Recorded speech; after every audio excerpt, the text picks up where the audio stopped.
자, 오늘 말씀 안개 같은 삶의 지혜 그랬습니다. 야고보서가 가만히 보니까 지혜서예요. 지혜서. 우리가 삶을 어떻게 살 것인가, 믿음으로 구원받고 하나님의 자녀가 됐으면 어떻게 사는 것이 합당한가 쭉. 그런데 오늘은 삶이 안개겠다 이래가면서 그런 삶 속에서 어떻게 사는 것이 지혜인가를 가르쳐 줍니다. 여러분, 인생을 여러 가지로 정의할 수 있지만 어느 정도 인생을 한 60, 70 이렇게 사신 분들은 한 입으로 말합니다.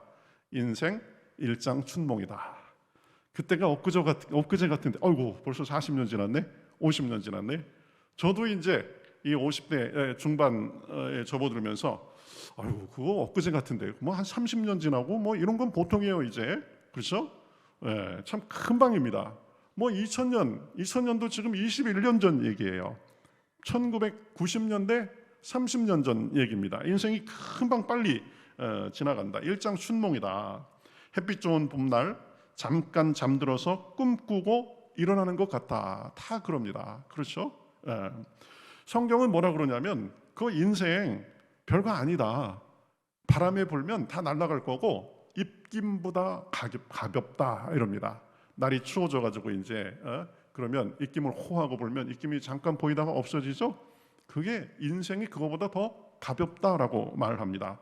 시편 62편 9절에 아 슬프도다 사람은 입김이며 인생도 속임수니 저울에 달면 그들은 입김보다 가벼우리로다 이렇게 말하는데, 살고 보면 그렇죠? 갈 때가 되면 그 말에 아유 그거 틀린 말이다 이렇게 할 사람이 없습니다. 입김이나 인생이나 지나고 오면 거기서 거기다. 오늘 본문 말씀 14절에 보세요. 너희 생명이 무엇이냐? 너희는 잠깐 보이다가 없어지는 안개니라 그럽니다. 여러분, 안개가 아주 빡빡하게 끼면 대단할 것 같고 그렇지만 안개 오래가야 아침나절입니다.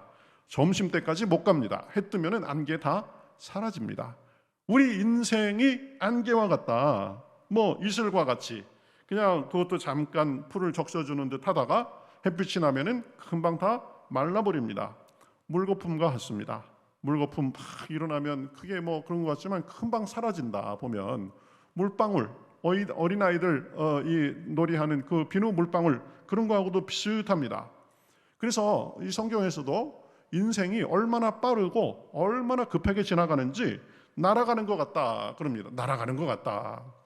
10대 때는 10km로 간다고 그러죠. 시속 10km. 20대 때는 20km, 30대 때는 30km, 50대, 60대, 70대 막 50km, 70km, 80km 막 슉슉 갑니다. 그렇죠? 언제 갔는지 모르게 5년, 10년은 금방 가요. 그래서 시편 90편 10절에서 뭐라 그래요? 우리의 연수가 70이요 강건함은 80이라도 그 연수의 자랑은 수고와 슬픔뿐이요 신속히 가니 우리가 날아가나이다 그럽니다. 이야, 세월 지나가는 게 일장춘몽으로 그냥 날아간다. 그리고 그 안에 있는 것은 뭐예요? 수고와 슬픔뿐이다. 인생 가만히 생각해 보면 애쓰고 힘쓰고 노력하고 늘 그래야 살아갈 수 있는 것입니다. 제가 오늘 설교 말씀 준비하다가 옛날에 들었던 이 우스갯소리가 생각이 났는데, 남자 입장에서 보면 남자가 힘도 세고 그러니까 부부관계에서 한 40대까지는 그럭저럭 큰 소리를 치고 산대요. 그런데 이 남자 나이 50 정도 넘어가면 집에서 완전히 애물단지로 전락한답니다. 잘못하면 요새는 남자가 여자한테 맞고 사는 경우가 되게 많죠. 그래서 50대부터는 이제 맞기 시작한대요. 50대는 왜 맞느냐? 밥 달라고 한다고, 삼시세끼 밥 차려달라고 한다고 툭하면 맞는데요. 60대는 왜 맞느냐? 이 부인이 어디 외출하려고 그러는데 어디 가느냐고 물어본다고, 그런다고 맞는데요. 70대 되면은 같이 자는데 벽 보고 자다가 여자 쪽으로 돌아 눕는다고, 그래서 또 맞는답니다. 80대는 왜 맞느냐? 아직도 숨 쉬고 있다고 맞는답니다. 하여튼 수고하고 얻어맞고 하여튼 이리 치이고 저리 치이고 그게 인생입니다. 보면 그래서 금방 사는 인생, 수고롭게 사는 인생, 그런 인생인데 이 짧은 인생을 살면서 우리가 어떤 자세로 살아야 되는가, 오늘 본문 말씀을 통해서 몇 가지로 살펴보겠습니다. 하지 말아야 될 것 두 가지입니다. 첫 번째, 서로 비방하지 말고 살아야 됩니다. 비방하지 말아야 된다. 11절에 보세요. 형제들아 서로 비방하지 말라. 예, 비방하고 욕하고 헐뜯고 그런 것 하지 말라는 거죠. 왜 그러냐? 하나님의 관점에서 분명하게 정의합니다.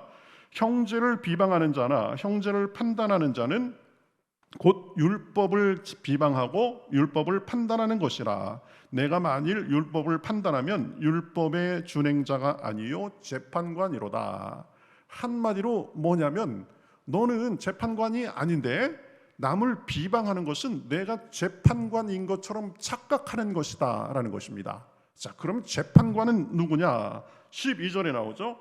입법자와 재판관은 오직 한 분이시니 능히 구원하기도 하시며 멸하기도 하시느니라. 너는 누구이기에 이웃을 판단하느냐?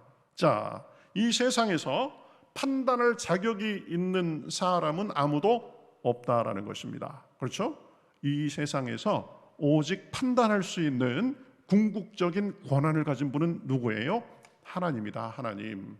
그래서 하나님 안에서 한 형제 자매된 사람을 내가 임으로 비방하지 마라. 내 이웃에 대해서도 마찬가지다. 그렇죠? 사람은 다른 사람을 판단하고 비판하고 비방할 권한이 없는 것입니다. 그래서 다른 사람을 정죄하고 비방하는 것은 보면 이 하나님에 대한 월권이 되는 것입니다. 우리가 물론 건전한 비판이나 건설적인 충고나 그런 제안이나 또 윗사람으로서 아랫사람을 가르치는 일이나 이런 것은 할 수가 있습니다. 그것도 기도하는 마음으로 온유하게 해줘야 되는 것입니다. 그 이상을 넘어가 가지고 판단하고 비판하고 그러는 것은 우리의 자격이 아니다. 하나님의 영역에 있는 것입니다. 그래서 남을 비방하고 깎아내리고 그러는 것은 월권입니다. 우리가 늘 세상을 살면서 기억해야 돼요. 보면 우리는 비방할 권한이 없습니다. 이 사람은 희한하게 보면 남의 장점보다 단점을 더 잘 봅니다. 보면 이 사람은 이건 못됐고 저건 어떻고 뭐 다 그럽니다. 근데 그게 착각해요. 보면 자기가 똑똑해서 그런 걸로 알아요. 저도 옛날엔 그렇게 생각했습니다. 이 사람은 다 좋은데 이게 안 좋다. 이거는 뭐 이게 안 좋다. 나름대로 장점과 단점을 구분할 수 있는 능력, 그것은 좋은 것입니다. 그러나 거기까지 가야 돼요. 이것 때문에 이 사람은 안 되고 저것 때문에 저 사람은 안 되고 그렇게 비판하고 비방하고 판단한다면 그것은 우리의 영역이 아닙니다. 하나님의 영역입니다. 그렇죠? 기도해주고 격려해주고 본을 보이고 온유한 마음으로 가르쳐주고 이러는 것이 필요하다. 이것이 짧은 인생, 이 안개와 같은 인생을 사는 첫 번째 지혜입니다. 두 번째는 뭐냐? 허탄한 자랑을 피하는 것입니다. 16절 보세요. 이제도 너희가 허탄한 자랑을 하니 그러한 자랑은 다 악한 것이라. 이렇게 말합니다. 허탄한 자랑, 쓸데없는 자랑, 자기 욕심에서 나온 자랑, 자기 자존심에서 나온 자랑, 허영심에서 자기 과시욕에서 나온 자랑, 이런 거 다 쓸데없는 것이다, 악한 것이다 라고 얘기합니다. 여러분, 자랑 많이 하는 사람은 이 속이 빈 경우일 경우가 많이 있습니다. 빈 깡통이 소리가 더 많이 난다고 그러죠. 뭐 우리가 물건 같은 것도 웬만하면 좋은 거 쓰고 싶고 뭐 좋은 차 타고 싶고 괜찮은 물건 그거 실용적으로 좋으면 그 정도는 괜찮은데 막 우리나라는 너무 말도 안 되게 막 그냥 명품 백이다 뭐 명품 시계다 수천만 원짜리도 뭐 그냥 그 정도는 들고 다녀야 되는 것처럼 이렇게 하는데 이것도 별로 이 좋은 현상이 아니죠. 사실은 다 허영심의 발로죠. 그래서 물건 담고 보기에 너무 좀 이상하지 않고 실용적으로 괜찮고 그러면 되지. 막 그 수천만 원짜리 수백만 원짜리 그거 들고 다니면서 그거 뭐예요? 실용적으로 가방 용도로 하는 거예요? 나 이 정도 되는 사람이거든. 그래 가면서 그러는 거죠. 막 시계고 반지고 막 좋은 거 막 끼고 차고 그래 가면서 괜히 막 머리 아프다고 막 이러가면서 막 만져가면서 좀 보이려고 그러고 그렇죠? 이게 안 된다 보면 목걸이 괜찮은 거 하고 막 괜히 덥지도 않고 땀도 안 나는데 더워 그래 가면서 막 목 만지고 막 사람들에게 자꾸 보여주려고 이게 뭐예요? 다 보면 허영심. 그렇죠. 왜 허영심에 그렇게 사람들이 그럽니까? 자기 속에 진짜 차야 될 게 없으니까 보면 그거라도 이 사람들에게 보여가면서 자기 존재를 인정받고 싶은 그런 마음이 있는 거죠. 자랑하는 심리가 그런 경우가 참 많이 있다 보면. 그래서 성경에서는 자랑하지 말라라고 말하는 것입니다. 자식 자랑, 집 자랑, 아니 자랑스럽죠, 좋죠. 그런데 다른 사람들에게는 그런 자랑 하지 마라. 그래야 속으로 배 아파하고 너 잘났다 그런다. 그렇죠? 진짜 자랑은 그냥 가족끼리만 하는 겁니다. 진짜 기뻐해 줄 사람, 그렇죠? 친척 간에도 자랑하면 그거 별로 안 좋아합니다. 사촌이 땅을 사면 배가 아프다는데 친척 간에도 별로 자랑하지 마라. 벼는 익을수록 고개를 숙인다라고 얘기합니다. 제가 저는 좀 세상 물정을 많이 알려고 유튜브 이런 거를 많이 제가 좋은 정보가 되는 그런 유튜브를 많이 이렇게 좀 이렇게 듣고 보고 그러는데요. 진짜 부자를 많이 상대해 본 그 유명한 작가가 하는 유튜브가 있습니다. 그 사람 그래요. 진짜 부자는 티 안 낸대요. 보면 옷도 그냥 헐렁하게 입고 다니고 명품 이런 거 별로 그렇게 생각 안 한답니다. 생각보다 수수하게 산다고 그래요. 그렇지만 그 사람들이 진짜 부자고 진짜 지위가 있는 사람들은 그 사람들의 생각이나 태도나 어떤 일을 해가는 방식이나 이런 게 보면은 야, 이 사람은 이런 부자답구나 그런 데서 나타난다라는 것입니다. 그렇죠? 인품이 자랑하지 않아도 자연스럽게 나타나게 된다는 거죠. 이게 안 되니까 자기 속에 찬 게 없으니까 괜히 자랑하고 막 그래가면서 그러는데 자랑하면은요 대부분 그거 역효과 납니다. 앞에서는 아이고 그러시냐고 막 그러는데 속으로는 배 아파하고 그러는 거예요. 당신 잘났습니다. 그러지 말고 우리의 인품이 다른 사람들에게 감화를 줄 수 있어야 된다.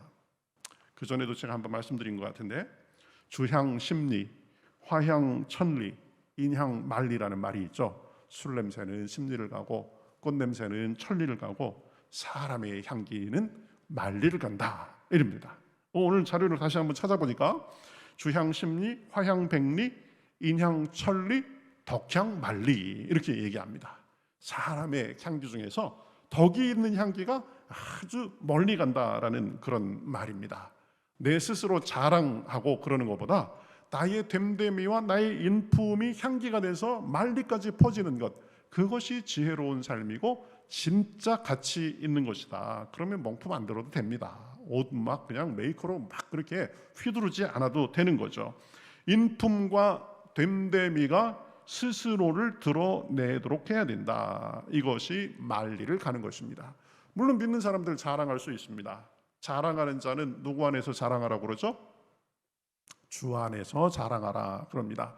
세상적인 허영, 자기의 자랑 이런 거 자랑하는 것이 아니라 주님이 얼마나 좋은 분인지, 주님이 얼마나 은혜로운 분인지, 주님이 얼마나 자비로운 분인지, 내가 어려움이 있고 힘든 일이 있었는데 주님께서 내 기도를 어떻게 인도해 주셨는지, 내 삶에 하나님께서 내 삶을 얼마나 이렇게 선하게 인도해 주셨는지, 이거는 늘 자랑해도 좋아요. 그 자랑은 자기 자랑이 아니라 결국 누구 자랑이 되니까? 하나님의 자랑이 되니까. 그렇죠? 그거 이외에 자기 잘났고 뭐 대단하고 이런 자랑 하지 마라. 보면 인생 살면서 자기 허영, 괜히 자기 자만심 높이는 그런 것 하지 마라. 자, 하지 말 것 두 가지 뭐였죠? 첫 번째, 비방하지 마라. 판단하지 마라. 속으로 이 사람 잘났느니 못났느니 자꾸 그러지 마라. 그거 하나님에 대한 월권이다. 두 번째는 뭐였어요? 자랑하지 마라. 자랑하려면 누구를 자랑해라? 하나님 안에서 자랑해라. 하나님의 은혜가 얼마나 큰지, 그 자랑이 진짜 자랑이다. 자, 그러면 하지 말아야 될 건 그렇고, 자, 할 거를 한 세 가지 정도로 살펴보겠습니다. 첫 번째는 우리 인생의 한계를 명확하게 알고 사는 것입니다. 보면 자, 13절 14절 보세요. 들으라, 너희 중에 말하기를 오늘이나 내일이나 우리가 어떤 도시에 가서 거기서 1년을 머물며 장사하여 이익을 보라 하는 자들아. 야, 1년 동안 딴 도시 가가지고 우리 열심히 장사해서 한번 남겨보자 이렇게 하는 자들아. 자, 그런데 그건 좋다. 14절 보세요. 내일 일을 너희가 알지 못하는도다. 너희 생명이 무엇이냐? 너희는 잠깐 보이다가 없어지는 안개니라. 너희 1년 앞도 모르고 산다. 심지어는 하루 앞도 모르고 산다. 심지어는 1시 앞도 모르고 산다. 그것이 인생이다. 그 1년, 2년, 10년, 20년 어떻게 될까? 물론 내일을 준비하고 계획하는 자체가 잘못된 것은 아닙니다. 그러나 미래가 우리가 온전히 컨트롤할 수 없는 영역이라는 것을 인정하고 사는 것, 이것이 중요한 것이죠. 우리 힘 없습니다. 보면은 당장 오늘 밤에라도 우리가 자는데 하나님께서 부르시면 옆에 있는 가족에게 안녕 소리 한마디 못하고 그냥 가야 되는 존재가 우리입니다. 우리가 그 정도로 연약하고 유한한 존재라는 것을 알고 살아야 된다. 보면 금방 하나님 앞에 갈 날이 올 것입니다. 우리는 안개입니다. 우리는 이슬입니다. 입김보다 가벼운 존재입니다. 인생에서 뭐 대단하게 뭘 누리고 대단하게 하고 뭐 10년, 20년, 30년 막 그렇게 내 마음대로 내 계획대로 살 수 있는 것처럼 생각하는 것, 그것 착각이다라는 거죠. 시편 90편 3절에서 뭐라고 그래요? 주께서 사람을 티끌로 돌아가게 하시고 말씀하시기를 너희 인생들은 돌아가라 하셨사오니. 우리는 결국 티끌로 돌아갈 존재이다. 티끌로 돌아갈 존재이다. 흙에서 왔으니 육신은 다 흙으로 돌아갈 존재이다. 저는 그래요. 뭐 우리가 운동도 많이 하고 뭐 관리도 많이 하고 그런데 그냥 죽을 때까지 쓰는데 크게 지장 없을 정도면 된다. 보면 결국 그 죄로 돌아갈 것, 티끌로 돌아갈 것, 거기에 너무 시간과 에너지를 많이 투자하는 것도 문제다. 생활하는데 지장 없고 하나님 일을 하는데 약해가지고 지장 없을 정도로 몸 관리, 건강 관리하는 건 좋지만 그거 이상으로 막 신경 쓰고 투자하고 시간 쓰고 이것도 보면은 그게 하나님께서 기뻐하실까 의문이 있습니다. 시편 103편 15절에서 16절을 보세요. 인생은 그 날이 풀과 같으며 그 영화가 들의 꽃과 같도다. 그것은 바람이 지나가면 없어지나니 그 있던 자리도 알지 못하거니와. 뭐예요? 풀과 꽃이 화려하고 파랗고 그런 것 같지만 바람이 불면 시들어서 말라지면 그게 있었는지 흔적도 모른다. 보면 그게 인생이다라는 거예요. 제가 내년 그 부활절 때 부활절 사순절 시작을 하면서 제2의 수요일 이걸로 우리가 시작을 하는데요. 제가 미국에서 공부할 때 제 신학교에서는 그 제2의 수요일 예배를 이제 학생 채플로 예배를 드리면서 이 앞에 나와가지고 이 십자가에다가 이렇게 죄를 그 전에 그 부활주일에 썼던 전년에 부활주일에 썼던 그 종려나무를 가지고 이제 하는 건데 이 죄를 태워가지고 그 죄를 제가 구해야 되는데 이 손에 이렇게 묻혀가지고 앞에 이렇게 십자가를 이렇게 그려줍니다. 이마에 십자가를 그려줘요. 그래 뭐라 그러냐면 흙에서 왔으니 흙으로 돌아갈지라 이렇게 합니다. 그리고 학생들이 그날은 하루 종일 오후 내내 저녁 때까지 이걸 지우지 않고 수업 시간에도 계속 이거 이렇게 서로 마크 보고 다닙니다. 이거 한번 받아보세요. 정신이 번쩍 납니다. 여러분 뭐 영성 훈련에 관에 들어갔다 나오는 그런 훈련도 있다고 그러는데요. 관 뚜껑 덮고 못질까지 하는 그런 훈련도 있다는데 그럼 정신이 번쩍 난대요. 내가 아무것도 아닌데 결국은 관 속에 들어갈 존재인데 내가 뭐 하려고 그렇게 아웅다웅하고 사나 그런 데입니다. 그런데 한번 십자가도 이렇게 한번 해보면요. 흙에서 왔으니 흙으로 돌아갈지어다. 정신이 번쩍 납니다. 뭐 그렇게 세상에 썩어질 것 가지고 내가 뭘 그렇게 아웅다웅 사나. 그러면 안 된다. 보면 유한한 인생이고 결국 흙으로 돌아갈 것이라는 것을 알고 살아야 된다. 어제죠. 전두환 대통령이 죽었죠.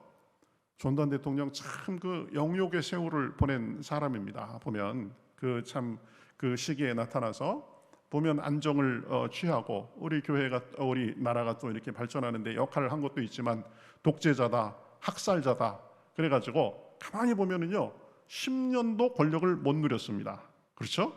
88년인가에 이제 대통령 그만뒀는데 80년부터 88년까지 8년 동안의 권력을 누린 거죠. 그 다음부터는 백담사로 쫓겨다니고 재판받아서 사형 선고 받았다가 겨우겨우 해가지고 면하고 30년 동안 욕먹고 이렇게 살았던 거죠. 보면 야 이게 영광을 누린다는 게 뭘까 이런 생각을 좀 하게 됐습니다. 결국 인생 별거 아니다. 금방 지나가고 그 영역도 결국은 다 그냥 흙으로 돌아가는 것 뿐이다. 요한일서 2장 15절에서 17절 뭐라 그럽니까?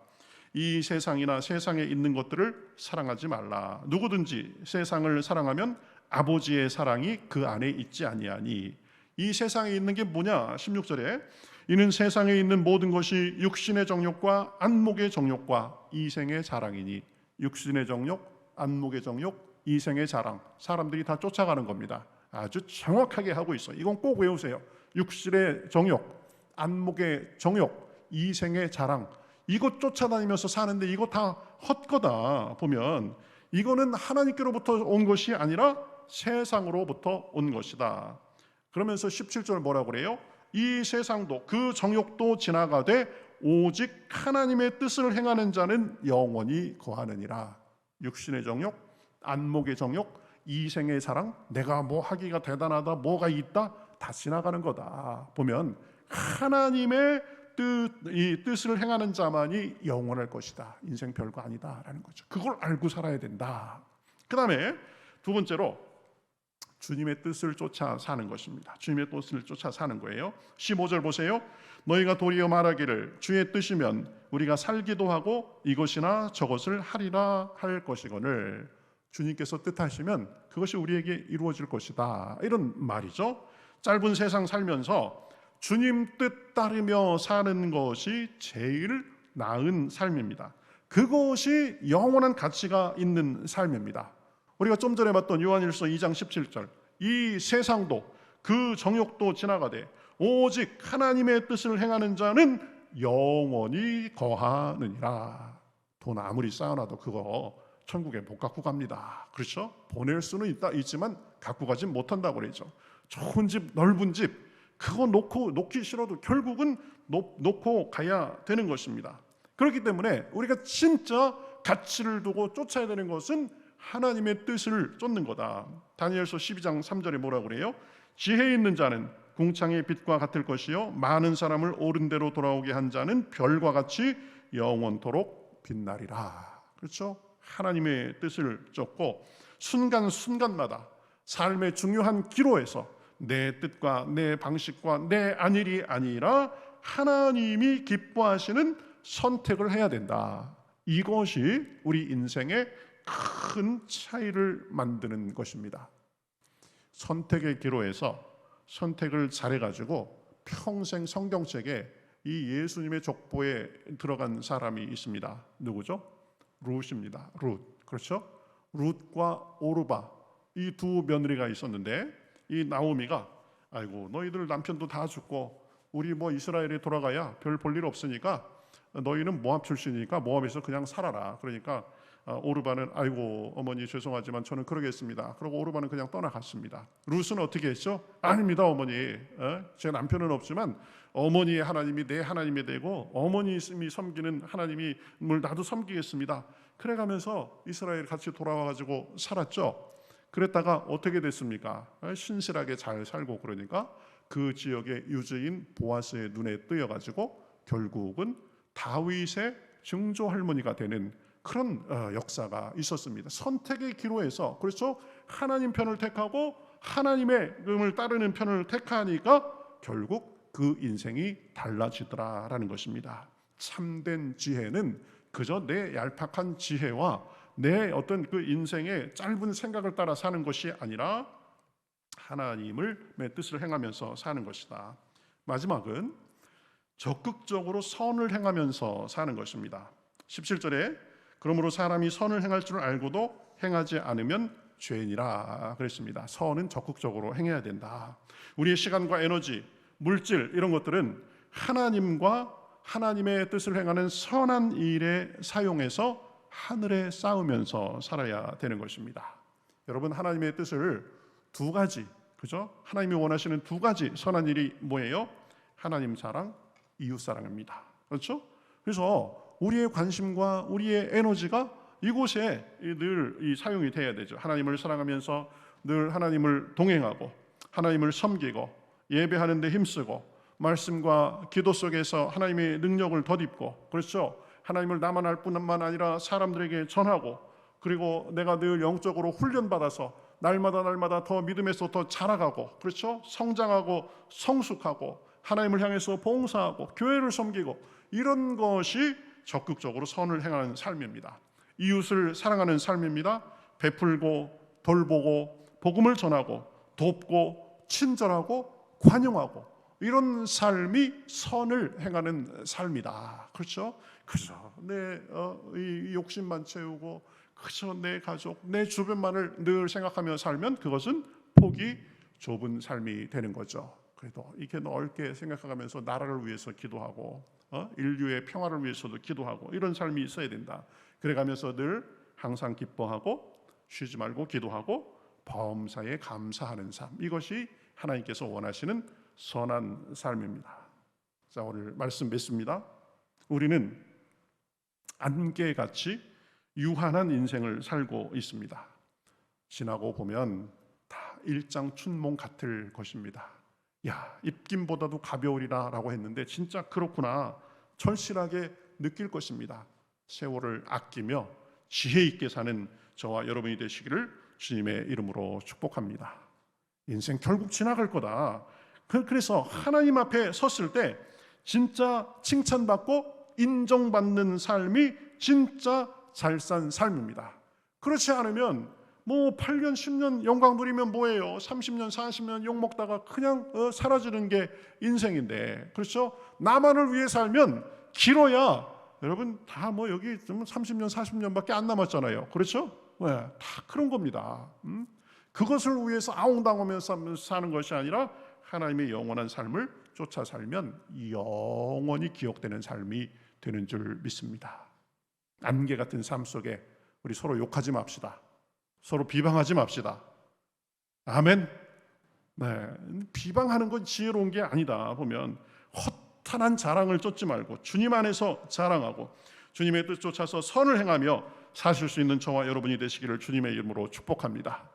하나님의 뜻을, 하나님을 사랑하고 이웃을 사랑하고 하늘에 싸우며 살아야 되는 것입니다. 그래가면서 늘 주님으로 인해서 주님 안에서 항상 기뻐하고 쉬지 말고 기도하고 범사에 감사하는 삶이 이 안개 같은 이 세상을 사는 지혜가 되는 줄 믿습니다. 그러한 자세로 살면 이 세상에 사는 것도 훨씬 더 하나님께서 낫게 해주실 줄 믿습니다. 그리고 천국에서도 상급받는 삶으로 인도해 주실 줄 믿습니다. 저와 여러분에게 그러한 은혜가 꼭 넘쳐나시기를 우리 주님의 이름으로 축복합니다. 아멘.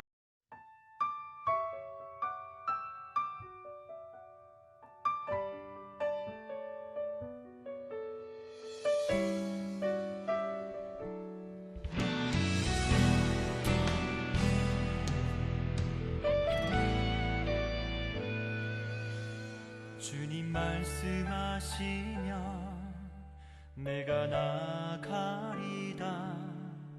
주님 뜻이 아니면 내가 멈춰서리다. 나의 가고 서는 것 주님 뜻에 있으니 오 주님 나를 이끄소서. 주님 말씀하시면 내가 나가리다. 주님 뜻이 아니면 내가 멈춰서리다. 나의 가고 서는 것 주님 뜻에 있으니 오 주님 나를 이끄소서.